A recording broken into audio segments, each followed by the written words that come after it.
পামনে মই ঘূৰাই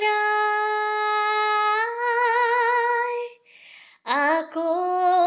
এবাৰ জীৱনত দেউতাৰ চকুতে চাই হোৱা সেই